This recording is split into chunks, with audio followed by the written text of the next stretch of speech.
Friday Night Blitz is sponsored by your local Fairway food store. This is the Ames High student section, and you're watching Friday Night Blitz! Yeah! Welcome into Friday Night Blitz. I'm Raina Garcia, joined by Jake Brand. Well, Jake, our last game of the week was pretty hard to top. We had a rivalry, possibly some postseason implications, but this week's game was another must-see matchup. Yeah, so we dropped down to 3A for this week's game of the week, and it features two of the best 3A teams in the state, Harlan and ADM. These two teams were in a tie for second place in the class by the Associated Press. The Cyclones of Harlan coming into this game at 5-1, riding a 5-game winning streak. And the Tigers are undefeated this season. Harlan is the defending state champs. In fact, they have the most championships of any team in the state with 13. So they have the history. ADM has none, but this could be the year that changes. But before state, both teams play their biggest game of the regular season against each other. It's a big game. I mean, obviously there are a few top teams in the state. They got a great group of players over there, so coming out and winning this, it means a lot for us. I think it's really starting to build. We started to build some pretty good programs together, and I think we're starting to realize that it could be a great matchup for years to come. Obviously, with a big game like this, there's some pressure, but our coaches have done a good job of preparing us for games like this, and they've let us know that we deserve to play in games like this, and we've earned that right. They're ranked ahead of us, which, I mean, it just gives me a bigger chip on my shoulder and just motivation for us. I think they're just really well coached all around. Every position, they got solid athletes, and we're going to have to step up, play our best game. They're going to have to play their best game. Now we'll send it over to Dave Bingham with the highlights. The Friday Night Blitz in Harlan, always a good time when you come to Merrill Field. 13 championships. They got their last one last year, but ADM playing really well right now, one of the top-ranked teams in 3A. How would they fare tonight in Harlan? Here's Garrison Carter getting them ready. Every rep, snap to echo of the whistle.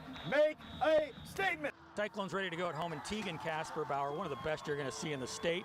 Gets the Cyclones going early. This one up top. Beautiful in stride to Cade Sears, 56 yards. Cyclones up, but they're not done. Kasper-Bauer up top to Aiden Hall. The future Hawkeye takes it in. Another perfect pass, 48 yards. ADM does have the answer, though. Aiden Flora working the offense, and he gives this one to Brevin Dahl. Bounces off a tackler, finds the end zone, 14-7. The Tigers trying to get back in it, but more Kasper-Bauer. Up top, pump fake, and he hits Sears. And Sears has the speed, 75 yards. Things going well at Merrill Field for the Cyclones, but why not do it again? Kasper-Bauer to Sears. This time 56 yards. Sears having a night. Sears had a great night, and so did the rest of the Cyclones. ADM didn't score anymore, 42-7.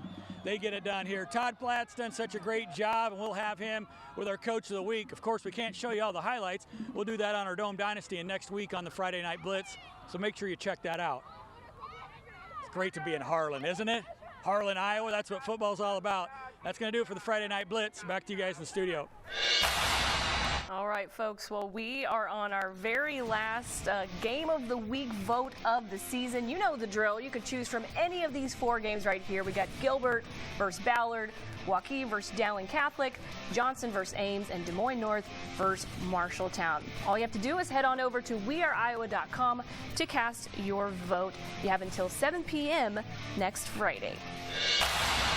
All right, over at Grubb Stadium, Des Moines North hosting Ankeny. Ankeny came out firing out of this one. Jason Williams gets the carry, and he's got plenty of room to run here. He makes his way past a couple of defenders. No one's going to catch him. He takes this one in for Ankeny's first touchdown of the game. They go up 7-0. But the Polar Bears looking to answer here. Jaden McGregory lobs it up, but Will Hendricks is all over it. He takes this one back for the pick 6. The extra point would make it 14-0 Ankeny. It's still in the first. J.J. J. Cole drops back to pass. He finds his favorite target, Jamison Patton, over the middle. He turns upfield and turns on the Jets, but a great effort from the Polar Bears. They're able to take him down inside the 10, but they prevented the score there, but they give it back to Williams, who finishes the job. He punches it in for another 6. Hawks go up 21-0, but North's offense showing some signs of life late in the first. They give it to Aaron Gonkaran. It takes a whole lot of Hawks to finally bring him down. Just pure power and will on display right there, but it just wouldn't be enough to keep pace with Ankeny. The Hawks win big in this one, 72-0. Van Meter taking on the Roadrunners of I-35, and the Bulldogs, they came out swinging tonight. 3 minutes into the game, here's Ben Gilligan running the ball all the way into the end zone. Van Meter goes up 7-0. Now Gilligan drops back to pass, but nope. Hands it off to the running back, Ben Gordon. He makes a man miss, and he runs all the way into the end zone. Making the Roadrunners run. Now Gilligan, another rushing touchdown for the quarterback. It is the Gilliland show all day long. Van Meter wins 63-7. All right, well, we're going to take a quick break, but when we return, we'll hear from the Newton Cardinals about flying under the radar despite their undefeated record.